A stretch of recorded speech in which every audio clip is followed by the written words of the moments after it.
Bonjour et bienvenue. Aujourd'hui, on explore ensemble une réalisation assez spécifique, un portfolio numérique. Oui, bonjour. On va parler de celui de Grégory Ramis. C'est ça, pour son master de spécialisation en formation d'enseignants, le MSFE, à l'ULB et en codiplomation avec la Haute École Lucia de Broucker. Exactement.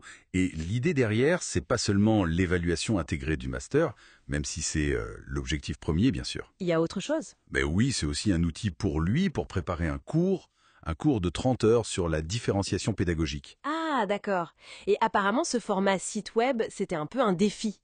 Il y avait eu une autre tentative avant. Oui, il mentionne une première ébauche sous PowerPoint, qui était, disons, moins percutante à ses yeux.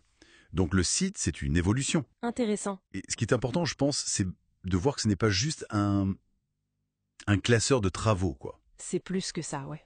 Ah oui, c'est vraiment une démarche structurée pour montrer son parcours, pour rendre visible comment il se professionnalise. Rendre visible, oui. Ça colle bien avec ce qu'on demande maintenant, notamment en Fédération Wallonie-Bruxelles.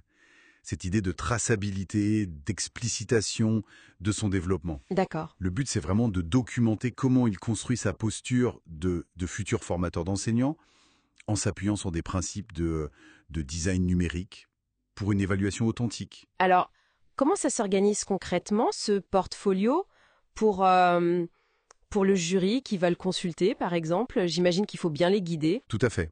Et c'est prévu. La page d'accueil, déjà, elle pose le cadre, le pourquoi, le contexte académique, le MSFE ULB HLD, et pour qui. Le fameux jury, avec des noms comme Yann Lost, Soledad Texera, Violaine Weiss. Voilà, c'est ça. Et ensuite, il y a une page clé, la notice d'utilisation. Un mode d'emploi en quelque sorte. C'est un peu ça, oui. Elle explique comment naviguer, soit par la barre latérale, soit avec des icônes spécifiques, des bulles de dialogue apparemment. Hmm. Et surtout, elle annonce une structure qui revient partout. Pour chaque section, qu'est-ce qu'on va trouver ici? Un peu de contexte, l'analyse réflexive, L'analyse réflexive, on va y revenir. l'utilité pour son futur cours sur la différenciation, et puis les références, bien sûr. Rien que cette structure, ça montre déjà une réflexion pédagogique, non? Le fait d'anticiper comment le lecteur va s'approprier le contenu? Exactement. C'est déjà une posture de concepteur. Et la notice va même plus loin. Ah oui? Elle précise des points de méthode importants. Par exemple, elle fait bien la différence entre deux auteurs. Claire Michaud, Celle du modèle de réflexivité Z. précisément. Son modèle en 4 niveaux est utilisé partout dans le portfolio. Et il ne faut pas la confondre avec Olivier Michaud et d'autres qui sont une référence pour un cours spécifique du master, EduxC 4141. D'accord, bonne précision. Elle mentionne aussi, et c'est intéressant, l'usage ponctuel d'une IA type ChatGPT. Ah, Pourquoi faire? Juste pour la mise en forme, la réécriture de certains passages apparemment. Mais il le dit en toute transparence, en citant même des recommandations sur l'intégrité académique. c'est une bonne pratique, ça. Oui. Et dernier point méthodologique abordé, le choix d'une écriture, disons, classique, non inclusive, pour faciliter la lecture, tout en reconnaissant que c'est un débat actuel. Ok. Alors, revenons à cette approche réflexive de Claire Michaud. Les 4 niveaux. Vous disiez que c'est central. C'est vraiment le moteur, oui. C'est appliqué systématiquement. Ça donne quoi concrètement? Ah bah. Niveau 1, il décrit les faits, ce qui s'est passé. J'ai participé à tel séminaire, j'ai conçu cette activité. Objectif. D'accord. Niveau 2, le ressenti, les tensions. Ça m'a mis mal à l'aise. J'ai eu du mal avec ça. Qu'est-ce qui posait problème? Le côté plus personnel. Voilà. Niveau 3, l'analyse. Et c'est là qu'il mobilise les concepts vus en master. La didactique professionnelle, le design pédagogique, les apports de tel ou tel professeur. Comme Nadine Postillos ou Soledad Ferreira Fernandez qu'il cite. Par exemple, oui, pour comprendre pourquoi il a ressenti ça. Qu'est-ce qui était en jeu théoriquement?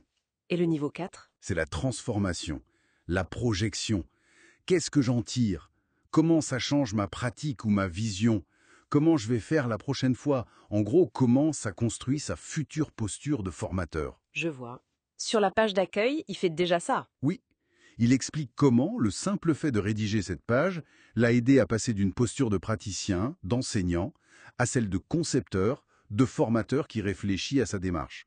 C'est un bon exemple de ce niveau 4. Et donc ce processus, appliqué à différents moments de sa formation ou à ses expériences, ça l'aide pour préparer son cours sur la différenciation? Ah bah oui, directement.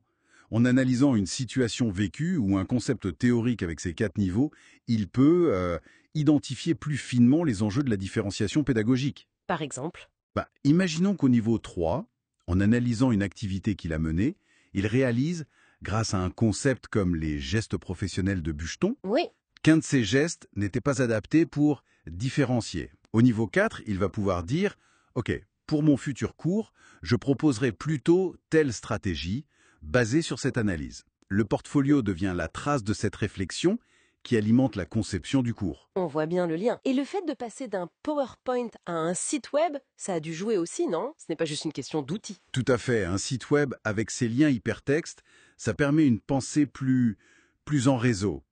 On peut naviguer entre les idées, faire des connexions plus facilement qu'avec des slides linéaires. C'est plus proche de la complexité du métier. Et la notice d'utilisation en expliquant tout ça? Bah oui, en expliquant la structure, elle montre déjà qu'il sait penser un dispositif pour un public cible, ici le jury. C'est une compétence clé pour un formateur d'enseignants, savoir structurer l'information pour des adultes. T'es pour l'évaluation. Non, loin de là. C'est une mise en récit réfléchie. C'est un outil qui structure sa pensée. Et c'est le témoignage d'une professionnalisation en cours. Il montre le chemin parcouru, en quelque sorte. Exactement. Il ne se contente pas de montrer des produits finis, il démontre une démarche réflexive. La structure, les choix méthodologiques, les théories, tout ça sert l'évaluation bien sûr, mais ça le forme en même temps. C'est intéressant comme approche. Oui, et ça soulève une question, je trouve, pour la formation en général. À quel point est-ce que la conception même de l'outil d'évaluation peut devenir une partie intégrante et même formatrice du développement professionnel lui-même? Une question à méditer. Merci pour cet éclairage. Avec plaisir. C'est une piste de réflexion intéressante, en effet.